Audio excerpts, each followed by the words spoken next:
Hello and welcome back to the Toffee Blues YouTube channel, your source for all things Everton, and welcome back to our second episode of our 777 series, where we're looking into who we might be getting into bed with, who are the people who are looking to purchase the majority stake in our football club. Last time out, we spoke to Paul Brown.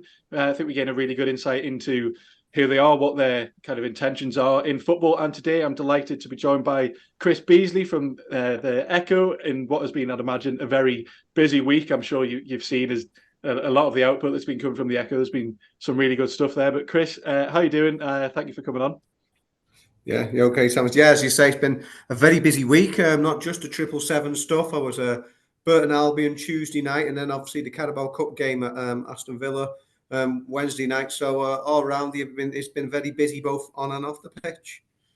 Yeah, thankfully it's been a pretty decent week as far as football goes, though. So I think that's generally lifted the spirits of everyone in what has been quite a tumultuous time. I think it's fair to say at the club, coming out of the transfer window and going into this season with the announcement that 777 are looking to purchase Mashiri's stake. And I just want to start off with your main headline there. You can't get this wrong. What led you to put that headline? Where did that come from? Yeah, that wasn't me personally, but yeah, like you said, it's such an important call. This has obviously been takeovers of Everton in the past, including obviously Mr. Mashiri's own purchase of the club in 2016. But since then, of course, we all know we've seen this period of spending, which has been unprecedented, and then very little reward for that. Few teams have spent as much as Everton to get as bad as Everton have got, unfortunately, and then now that's been followed up with a period of belt tightening and the financial fair play restrictions. I mean, you can't say counterbalance it because it probably doesn't outweigh it, but obviously the off the field stuff with the stadium, he has brought that and he's delivered that to a point. But obviously, it's going to be others who are going to finish off funding that now. But yeah, given all that's gone on in Mr. Mashiri's reign, tumultuous, like we say, over the last 7 years, 8 managers in that time, and then a downward spiral on the pitch. It's just absolutely imperative that Everton do get this right, not just for Evertonians, the thousands of people who continue to offer their active support to the senior club in the city. And let's not forget that, when there's a highly successful neighbour on the doorstep, all those Evertonians, loyal but long-suffering supporters who do that. But just think for the Liverpool City region as a whole, the importance of that stadium is going to be for the city region, the jobs that it will bring, the income to the area, and Everton just simply have to be a Premier League club when they move into that stadium. So it would be crucial that they had to get things right at any point. But I think at this particular juncture in Everton's history, it is absolutely crucial. Yeah, I absolutely agree. I think we are at this massive turning point now, and a lot of people maybe, if they haven't looked into 777, I think it's quite easy for everyone to just say, look, anything else other than Mashiri will be a positive. That at the end of the day, the funding has dried up. I think that was quite explicitly clear after the transfer window. Yeah. We've all heard from various sources about the financial problems at the club, and I think it's led some people to be a bit confused in that there is so much money rattling around in terms of Premier League ownership. We know that there's so many investors looking to buy Premier League clubs at the moment. So I think people have been probably slightly confused as to why it's come across that there's so few suitors, and we've ended up with 777. So I'm not sure what you put that down to. Is that we're now, because they have a, let's say, a patchy record in terms of their other investments, even though many of them are in their early days. What do you put that down to? Is that it doesn't seem like we've been kind of overwhelmed with a plethitude of options, really, when it seems like there's so many investors looking to put money into the Premier League. I think there's been some confusion from the fans, really, where there's been so much investment being pumped into the Premier League recently. We've seen massive purchases not a massive purchase at Newcastle, but plenty of money pumped in. We've seen Chelsea have this astonishing amount of spend. People are probably looking slightly confused as to why, when we are a Premier League club, still, thankfully, after the past couple of seasons, we are still in the Premier League. And as you said, it's imperative that continues. Why it seems that we've ended up kind of with so few suitors and an investment group that, although it's still fairly early days into their multi-club investment, why we kind of seem to be in this position where we haven't ended up with rafts of money being thrown at us.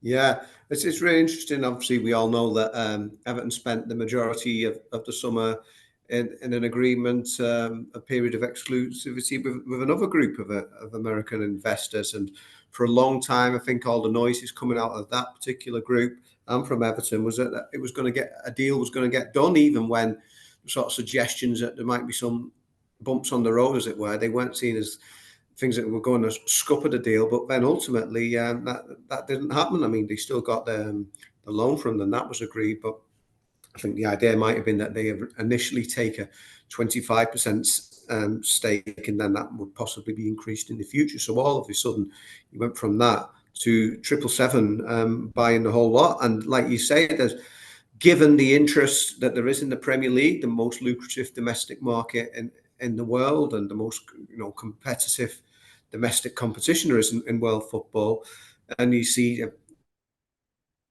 like you mentioned, the investments in Newcastle United, why there aren't many more teams, many more groups coming in for Everton. And it's something I spoke to Neville Southall last week about.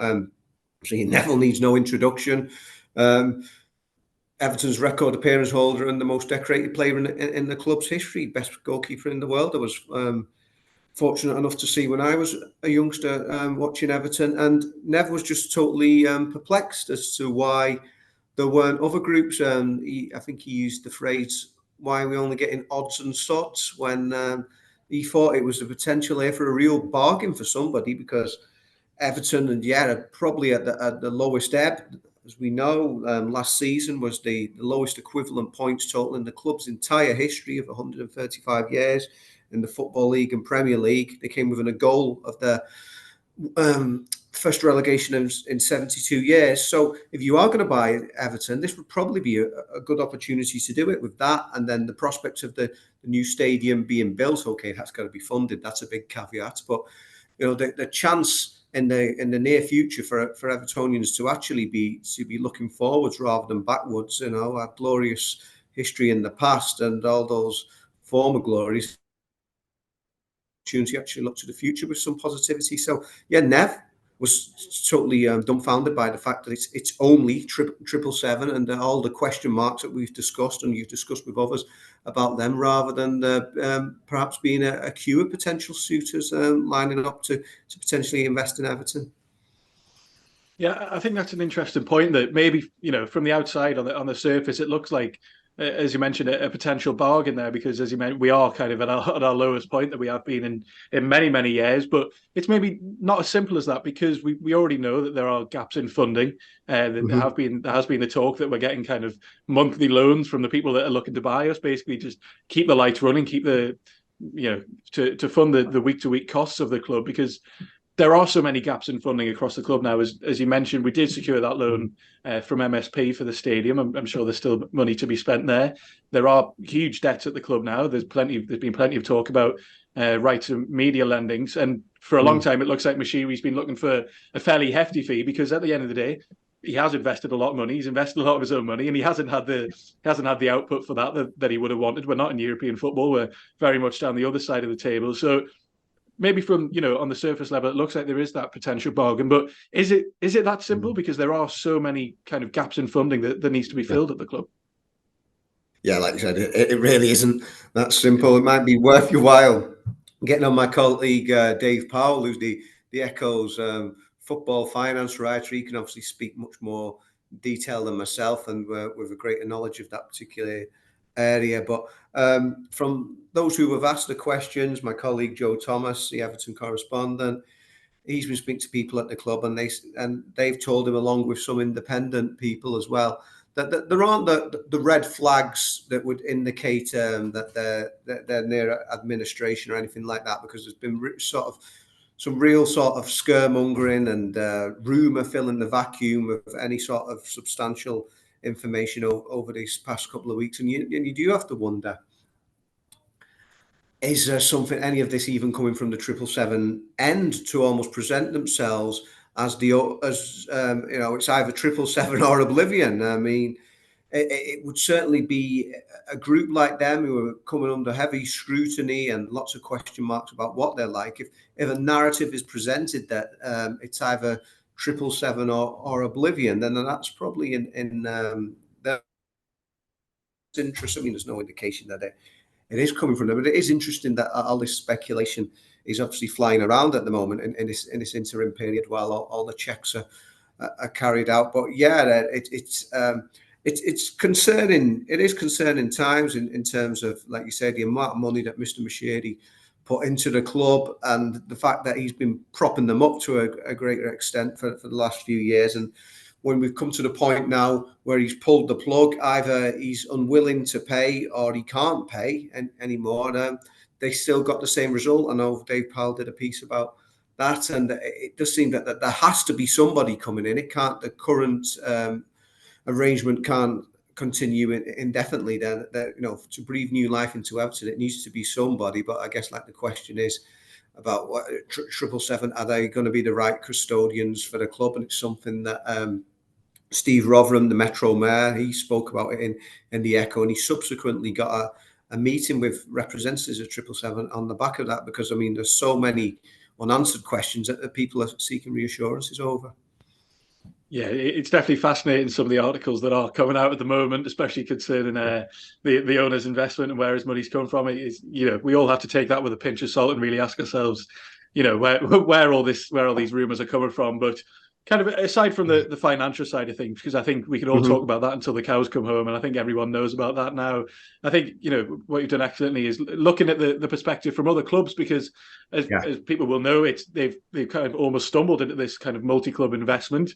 They've built up this portfolio over the past couple of years, and to varying success. Let's say, to put it nicely. I mean, I think there's been very kind of public protests. I'm sure we've all seen the picture from Hertha Berlin, and maybe not all the protests are necessarily about the same thing. It's not necessarily like they've all ended up in the same position. But I want to start off with Vasco da Gama in Brazil, probably the most kind of, I don't want to say ferocious, that's completely the wrong word, but in terms of their protests, they've been protesting in Brazil, they've been protesting all the way up to Miami at the 777 offices there. So what have you gauged from them? Because I think they maybe seem like the most opposed, I say, in terms of, because I think they've had the investment for a bit longer than everyone else, and they're kind of seeing the result of that. What impression did you get from them?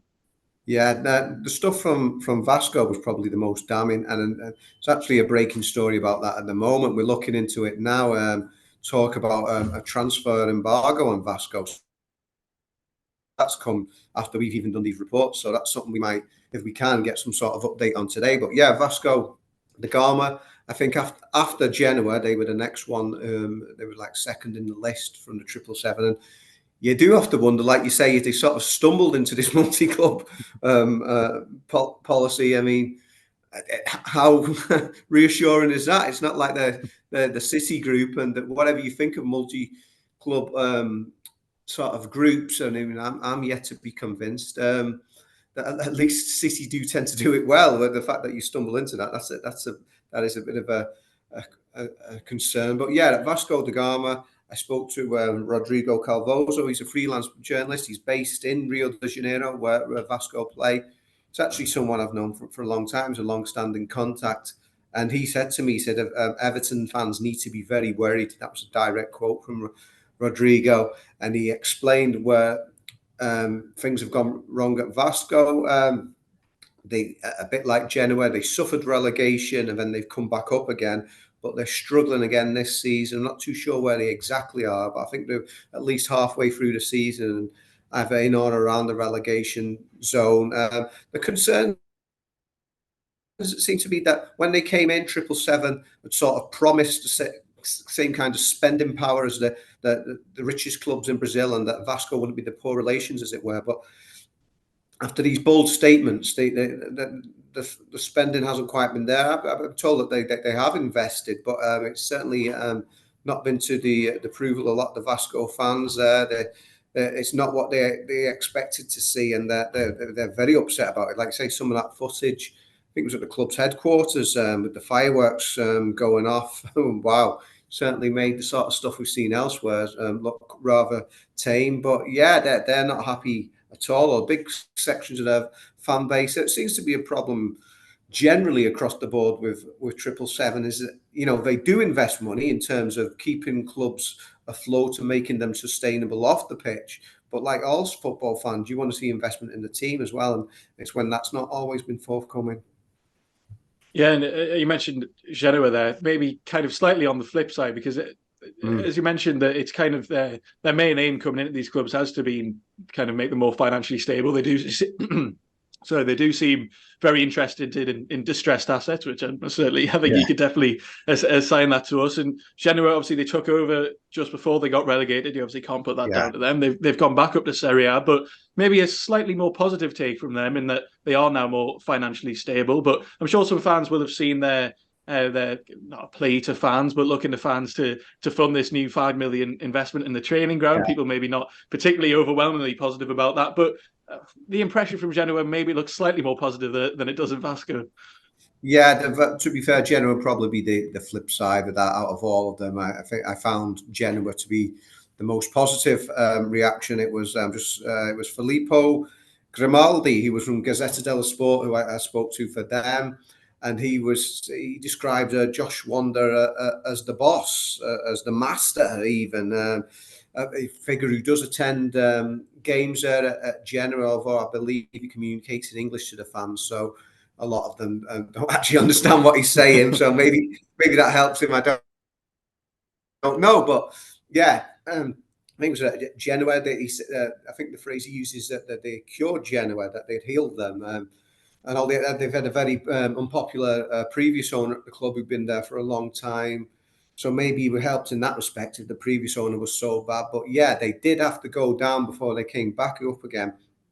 That's something Everton could ill afford to do, because there has been a sort of a series. I've seen her to have gone down again, but they came in very late there, 777. So probably couldn't point the finger at them for that, although they've started this season poorly. But yeah, the fact that they had to take a backward step before they came back up again, concern you couldn't really. I mean, you wouldn't want to experience that with Everton. What would happen? The prospect of a year in the Championship, if indeed it was only 1 year. So yeah, they did have to go down, but they've come back up, and they do seem very happy with what's going on with 777 at Genoa. And interesting, that was their first purchase. And so I suppose you've also got the longest period to reflect upon there and given them more time to turn things around. But it was interesting that there didn't seem to be much concern or even interest in Italy and what was going on in the rest of the 777 family around the world. I don't know if that's a certain sort of insularism that they're showing there in Serie A. It was rather curious, really, that they didn't seem to even be reporting on the bad things that was happening elsewhere. But yeah, they do seem to be the most satisfied of all the clubs at the moment. Yeah, so two kind of good examples of kind of two sides of the coin there, and I think when you Yeah, look at the others, I'm not sure it's, over at Red Star at Paris. I think that's far more kind of politically motivated than looking yeah, more at the investment. So I'm not sure how much you can take from that. We've seen the protest at Hertha.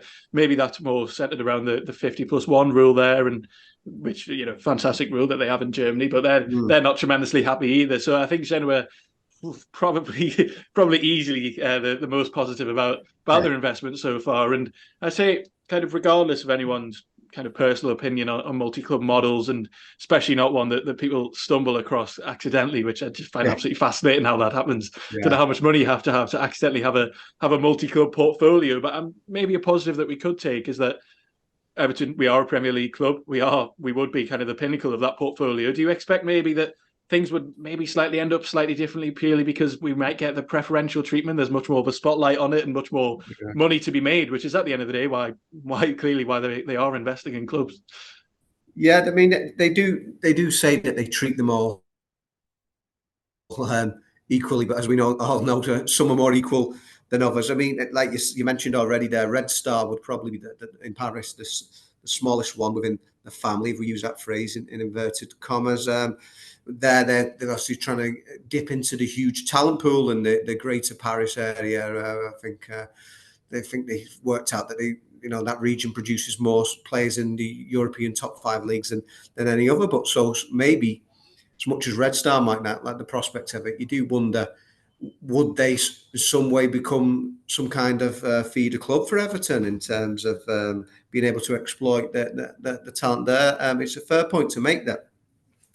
Obviously, Genoa would become a comparable level to Everton.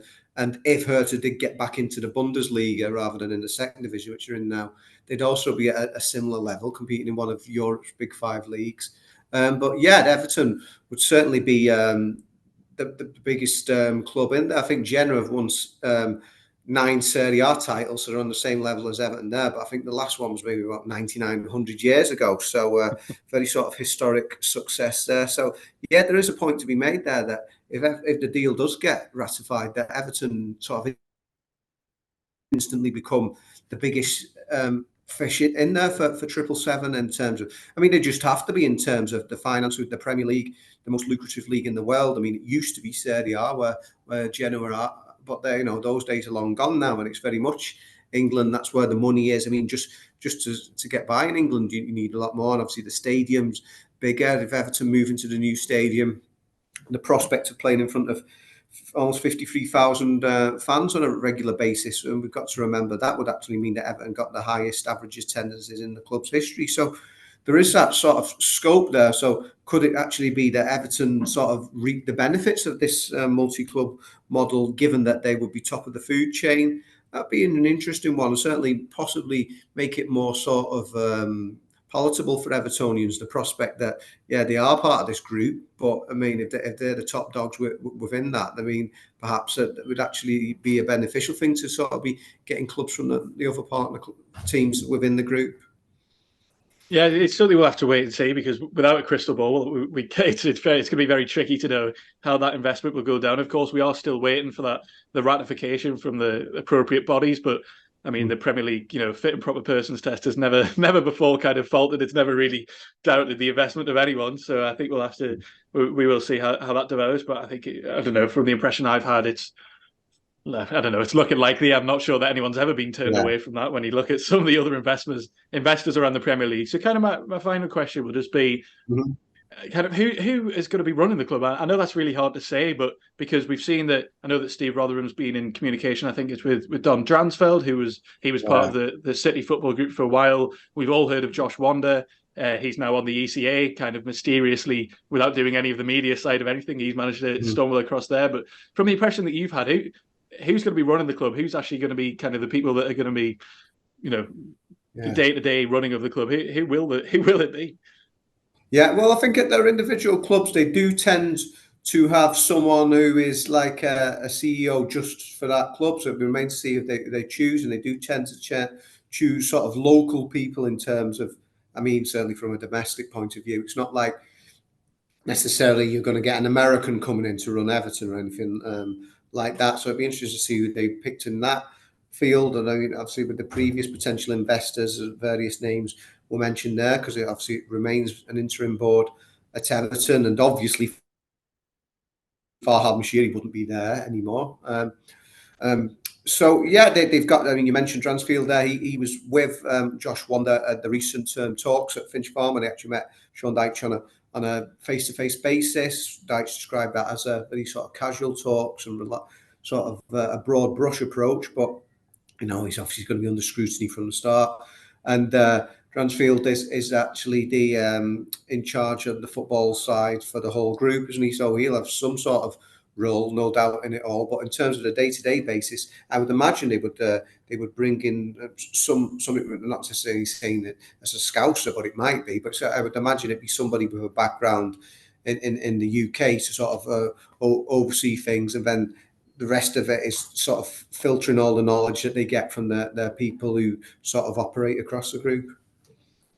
Yeah, that might be something that we could tap into. I'm sure people will have plenty of questions when you do have this multi-club model, and there is so much information out there to tap into. We'll have to see how that develops, but that is where I'll leave it for today, because I think while there are still so many questions up in the air, it's going to be very tricky to go into much further detail. But Chris, thank you very much for coming on.